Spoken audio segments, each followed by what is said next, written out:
Hey there and welcome on back. As always, I'm Carl with Target's Attitude, absent-minded professor of knives and all things sharp. Selling back, grab your pens and paper, class is about to begin. Today we're looking at a new knife. Well, new to me anyway. It's the CJRB. Be exact, the CJRB Briar.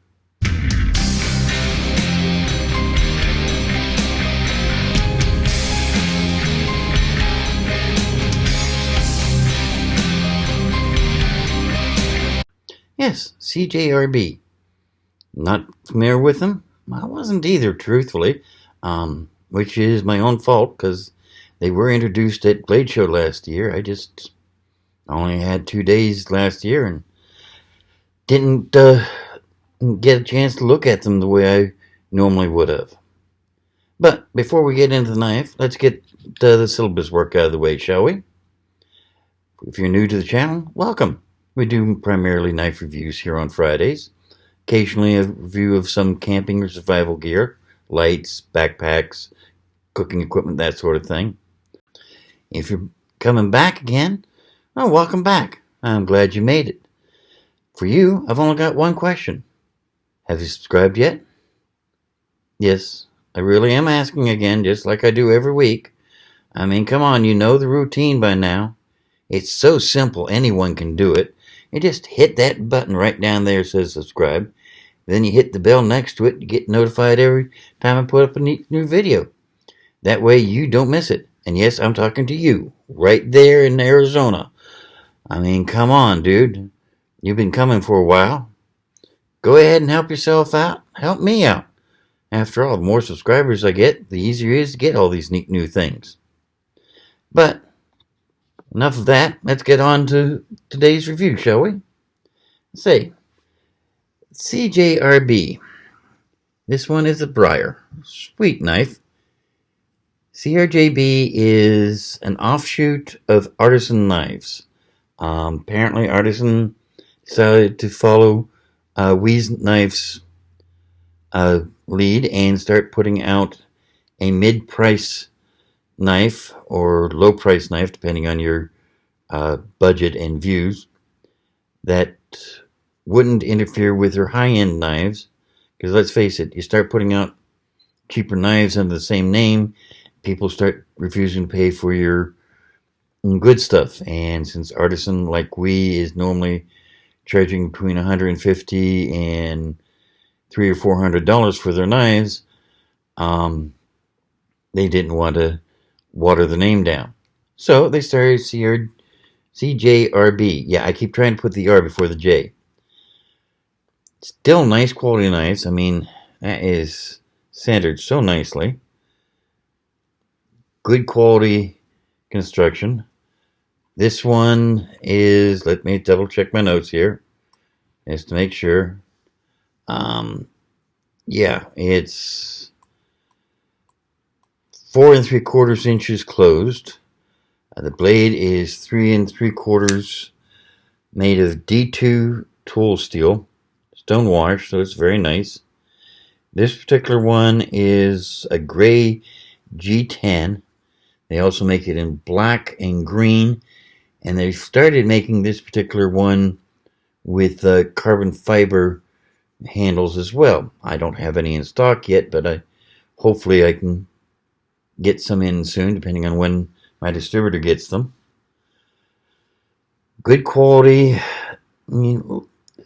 stainless steel liners. As you can see, or maybe can't see, the steel liners are not skeletonized, so it is a little bit heavier than it might be, but not bad. It's only about a quarter pound, 0.26 pounds to be exact. Locks up nicely, covers a good third, and they've got a cut there to make it lock up even better, which is nice. Ball bearing and pivots, so even though it's not assisted opening, it just floats out there and shuts very nicely as well. All in all, very sweet. Very sweet indeed. So I'd give it a pretty high fidget factor, actually. The clip is, again, stainless steel, and it can be reversed, so you can go to left pocket carry as well as right pocket carry, but you are still stuck with tip up carry only. Not that matters to me too much, because that's the way I normally carry anyway, but some people do prefer the other. Very nice texturing on the scales, as you can see. Nicely stamped with the company name on the blade.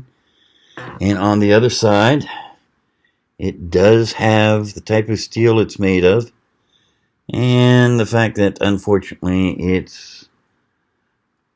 can't see it until you actually open the blade. It is a Chinese-made knife, as you can see there. And it's got the model number on there, too, which is not bad.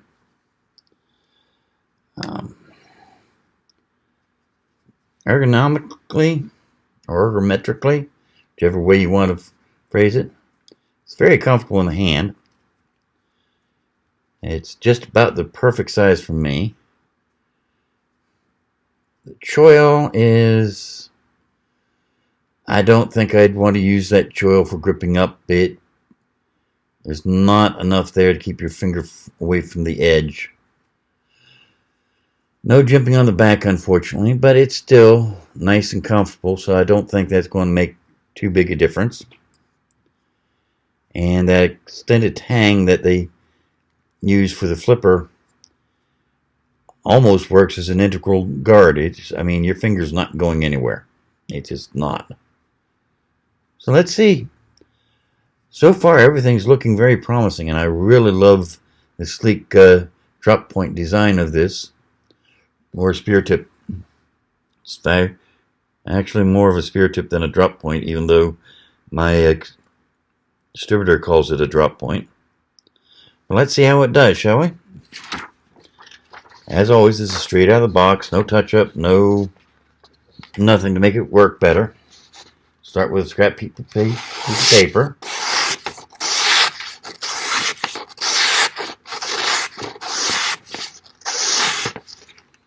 Very sweet. Very nice. So, come on, let go of the paper. Standard piece of corrugated cardboard. Through, no problem. Cuts, no problem. Let's see how it does here. Oops. Okay.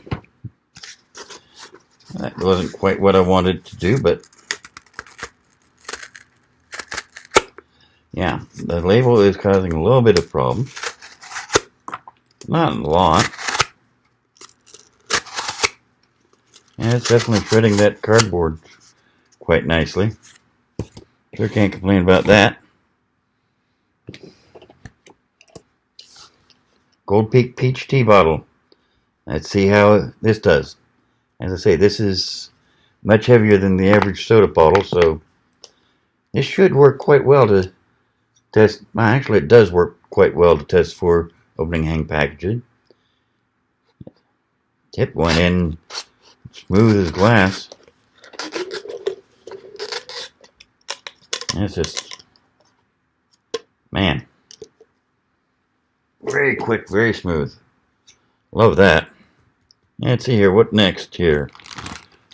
Let's get that out of the way. I don't need it. Paracord. There it is. My daughter had borrowed the paracord, and we have, no, kitten, come on. I need this. Come on, I need this. What can I say, cats? Okay, go. Oh, it's not so much fun if Daddy's not tugging on it, huh? Yeah, well, I'm sorry. I'll play with you later. What can I say? Can't do anything with paracords with cats in the house without involving them. So, let's see how this does. Went through that. Yes, here. Went through that just fine.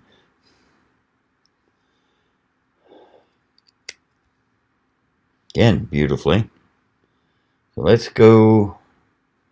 This is the part that really tests tips, because you can just barely get tip through it, and you can just barely hold on to it. Let's see here. Straight through, one cut.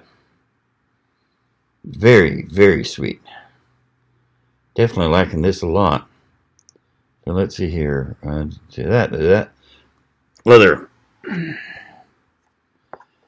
Gonna have to buy some more cowhide here. I'm really whittling through this, but let's see here.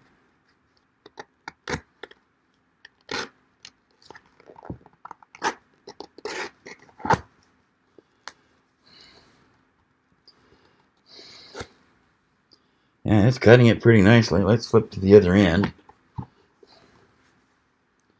and see if we can make a few cuts here.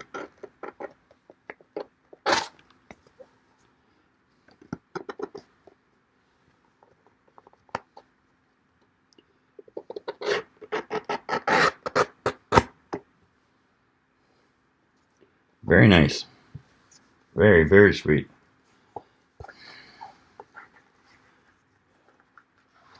Could almost use this as a skinning knife. Let's see here. Yes. Zip tie next.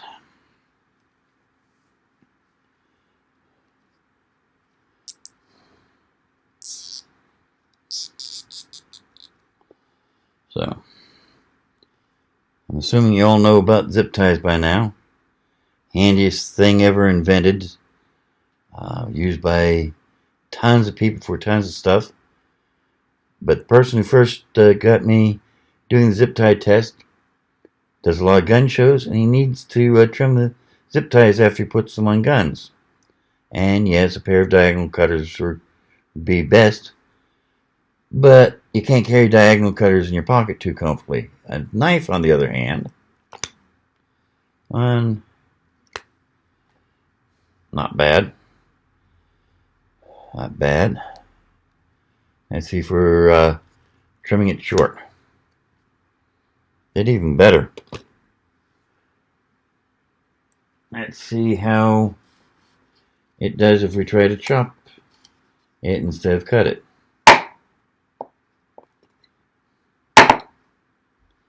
It made a deep mark. Didn't cut it, but it made a pretty deep mark. So as long as we got this anyway. Let's see here.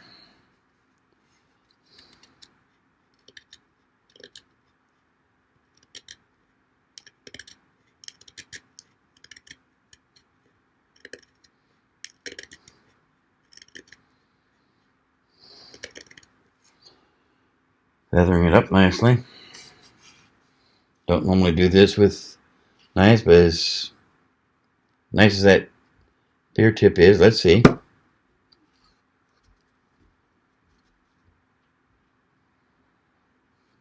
Sweet.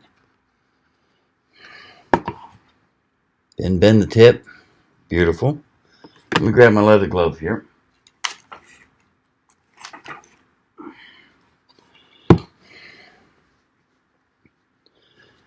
Did have a guy comment on how he's never seen anyone baton by hand before. Well, you know, now if you know how to hit, it's not a big deal.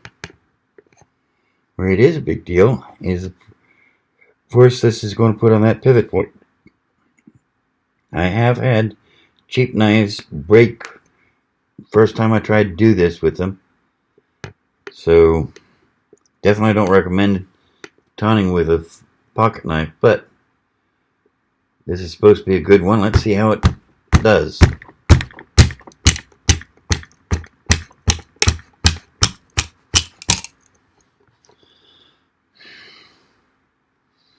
That's sweet.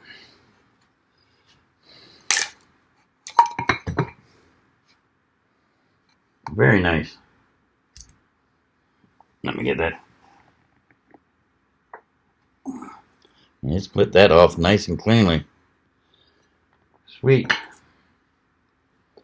So, rid of the glove there. And, okay. See a few shiny spots, but nothing major.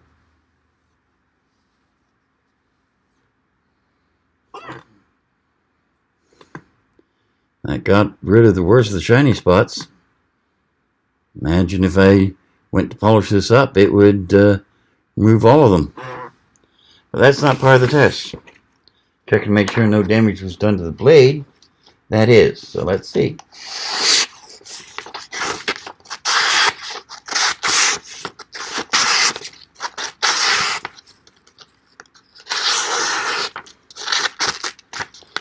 Yeah, I think you can safely say there was no damage done to that blade.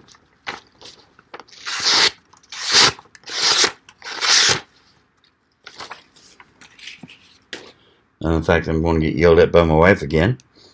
But that's not the blade's fault. There you have it.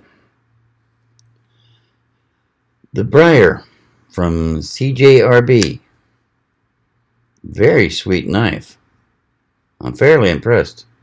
And not a bad price point either. I mean, it's just retail is right around $50 if I remember correctly.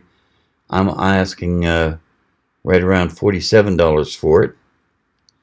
And of course I offer free shipping on my website, so you don't have to worry about being surprised by the addition of shipping charges when you order from me. Just that's sweet, sweet, sweet. And I've always really liked that style of blade too.